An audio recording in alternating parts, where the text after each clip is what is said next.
حضور میری تو ساری بہار آپ سے ہے۔ مریض کا آدھا درد تو اس وقت مٹ جاتا ہے جب مسیحا اور معالج اس کو شفقت کے ساتھ بٹھاتا ہے اور پورے درک کے ساتھ، پوری محبت کے ساتھ اور پوری دلجوئی کے ساتھ اس کی بات سنتا ہے۔ اگرچہ جو ڈاکٹر ہے اس کو مریض کے بولنے سے پہلے ہی بہت ساری چیزوں کی سمجھ آ چکی ہوتی ہے اور وہ یہ سمجھتا ہے کہ جو یہ بتانا چاہ رہا ہے وہ مجھے معلوم ہے، تو میں اس کی بات کیوں سنوں جبکہ مجھے سب کچھ معلوم ہے۔ لیکن محض اس کی دلجوئی کے لیے جب آپ اس کو وقت دیتے ہیں تو اس کے مرض کا یہ بھی علاج ہے اور اس سے اس کو تسکین اور راحت پہنچے گی۔ ٹوٹے اور شکستہ دل لوگوں کے لیے محبتیں پیش کرنا اور ان کی بات سننا، اگرچہ وہ ہماری دلچسپی کی باتیں نہ ہی ہوں اور نہ ہی ان چیزوں کی ہمیں ضرورت ہو، محض اس کی دلجوئی کے لیے، تو یہ اللہ تعالیٰ جل شانہ کو بھی بہت پسند ہے۔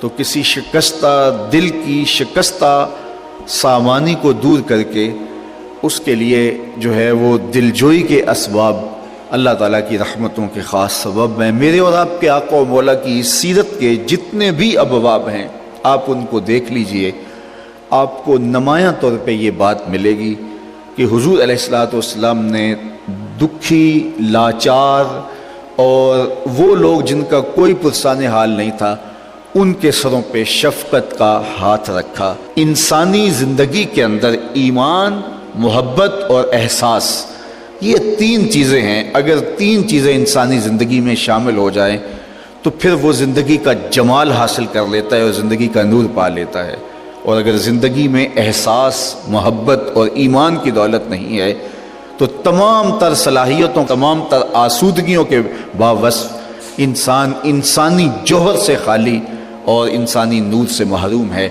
اس لیے حضور کی سیرت کا یہ پہلو خاص طور پہ قابل توجہ ہے کہ ہم اپنے معاشرے کے ان لوگوں کے درد بانٹیں جو بیچارے ناآسودہ ہیں، جو دکھی ہیں۔ بعض اوقات میرے اور آپ کے دو بول کسی کے دکھ کو مٹا دیتے ہیں اور کسی کی تکلیف کو، غم کو غلط کر دیتے ہیں، تو ہمارے دو بول بولنے سے، ہمارے لہجے کی نرمی سے، ہماری دلجوئی سے اس کی آدھی بیماری ختم ہو جاتی ہے اور اس کے دکھوں کا مداوع ہو جاتا ہے۔ اس کائنات کے اندر پھیلے ہوئے دکھوں کو ہم سمیٹ نہیں سکتے، لیکن ایک دکھ ہوتا ہے، بیماری ہوتی ہے، ایک اس کی تلخی اور اس کی تکلیف ہوتی ہے۔ ہم کم از کم ان تلخیوں کو تو فوراً ختم کر سکتے ہیں، اور اگر معاشرے کے اندر یہ احساس پھیل جائے ہے کہ ہم معاشرے کے اندر پھیلی ہوئی تلخیوں کو دور کرنے کی کوشش کرنی ہے تو اس کے لیے کوئی قیمت نہیں لگتی، اس کے لیے کوئی محنت نہیں لگتی۔ اسلام میں پاکیزگی کا، طہارت کا، صفائی اور ستھرائی کا جو ذہن دیا گیا ہے اور جو تاکید کی گئی ہے، کسی اور دوسرے دین میں اتنی تاکیدات کہیں موجود نہیں ہے۔ اسلام کا اگر آپ مجھے دوسرا نام پوچھیں تو اسلام کا دوسرا نام دین طہارت ہے، پاکیزگی کا دین ہے۔ ہمیں ظاہر اور باطن کی طہارت، پاکیزگی فکر و خیال اور عفت قلب و نظر اور جسم و جان کی پاکیزگی کا سلیقہ، طریقہ اسلام ہمیں دیتا ہے۔ صحیح مسلم میں حضور علیہ السلام کا فرمان کتنا واضح ہے، الطہور شطر الایمان، پاکیزگی ایمان کا حصہ ہے، نصف ایمان طہارت کو کہا گیا۔ تو ہمیں طہارت حاصل کر کے اسلام کے ثمرات سمیٹنے چاہیے۔ اسلام نے اپنے ماننے والوں کو پیدائش سے لے کر مرنے تک ہمیشہ طہارت پر رہنے کی تلقین کی ہے۔ جب بچہ پیدا ہوتا ہے تو پیدائش کے بعد سب سے پہلے اسے غسل دیا جاتا ہے اور اس کے بعد پھر اس کی صفائی ستھرائی کا اس کی ماں خیال رکھتی ہے، اور جب وہ خود چلنے کے قابل ہو جاتا ہے، سنبھلتا ہے، تو پھر احکام اس کے اوپر نافذ ہونے شروع ہو جاتے ہیں۔ اور پنج گانا نماز ادا کرنے سے پہلے وضو کرنے کو لازم قرار دیا گیا، اور وضو سے پہلے مسواک کی تلقین کی گئی۔ حضور نے فرمایا لولا ان اشک علی امتی لفرضتہم السواک، اگر میں اپنی امت کو مشکل محسوس نہ کرتا کہ مشکل میں پڑ جائے گی تو میں ان کے اوپر مسواک کو فرض قرار دے دیتا۔ تو مسواک وضو سے قبل کرنے کی تلقین کی گئی۔ حجامت یہ فطرت مسلمان بیان کی گئی، فطرت انسانیہ سے ہے یہ۔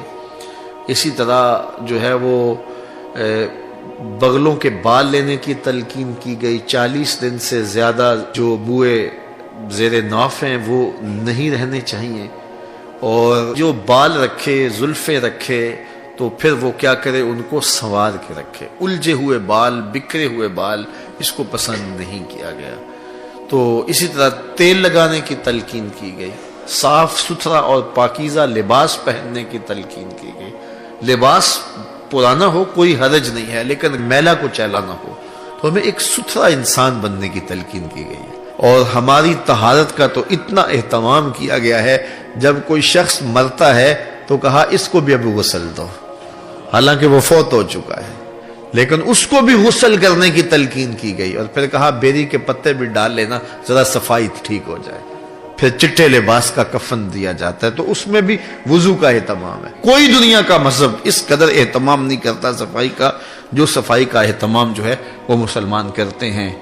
اور پھر اپنی گلیوں اور بازاروں کو صاف کرنے کی تلقین کی۔ لیکن آج اس دور موجود کے اندر ہم اگر اپنے بلاد اسلامیہ کو دیکھیں، اپنے محلوں کو اور گلیوں کو اور بازاروں کو دیکھیں، اور دنیا کے دیگر ممالک کی صفائی ستھرائی کا مزاج دیکھیں، تو پھر آج ہمیں شرمندگی ہونے لگتی ہے۔ اس کا مطلب کیا ہے کہ ہم دین سے بہت زیادہ دور ہو چکے ہیں، اور ہمارے یہاں گندگی کے ڈھیر گلی گلی لگے دکھائی دیتے ہیں۔ گھر کو صاف کر کے اس کا کوڑا جو ہے وہ ہم ہمسائے کے گھر کے آگے ڈال دیتے ہیں، یا رات کی تاریکی کے اندر جو ہے وہ کہیں بھی پھینک دیتے ہیں۔ یہ کہاں وہ رکھا ہوا ہوتا ہے، وہ ڈرم وغیرہ چلو لوگ اپنی مدد کے تحت بھی رکھ لیتے ہیں، یا بلدیہ کی جانب سے بھی رکھے جاتے ہیں، تو کچھ لوگ اتنا گوارا نہیں کرتے کہ اس احتیاط سے ڈالیں کہ اس کے اندر پڑے، اور وہ باہر ہی پھینک کے بھاگ جاتے ہیں۔ اور کوڑا کرکٹ گلیوں میں بکھرا پڑا ہے، گندگی کے ڈھیر ہیں کہ کہاں کہاں سے نظر آ رہے ہیں۔ آپ لاہور جائیں ایئرپورٹ کے تو بائیں جانب ایک پہاڑ دکھائی دے رہا ہے گندگی کا، اور وہاں سے گزرنا مشکل ہوتا ہے، اور یہ ایک مین روڈ کے کنارے کے اوپر یہ تماشا لگا ہے۔ اور ہماری گلیوں میں، ہمارے بازاروں میں جو کچھ ہوتا ہے، تو ہمارا دین تو ہمیں نہیں سکھاتا، ہمیں تو طہارت اور پاکیزگی کا درس دیتا ہے، سبق دیتا ہے۔ دین طہارت ہے اور طہارت کا ہی نام ہے، تو ہمیں فوری طور پہ اگر کہیں گندگی دکھائی دے تو اس کے ازالے کا حکم دیا گیا ہے۔ تو میں کم از کم اپنے ملنے والوں سے یہ توقع رکھتا ہوں، اور میرا پیغام جن لوگوں تک پہنچ رہا ہے ان سے توقع رکھتا ہوں کہ وہ اپنے ماحول کو صاف ستھرا اور پاکیزہ رکھنے کی کوشش کریں گے، اپنی گلیوں کو صاف کریں گے، اپنے بازاروں اور محلوں کو صاف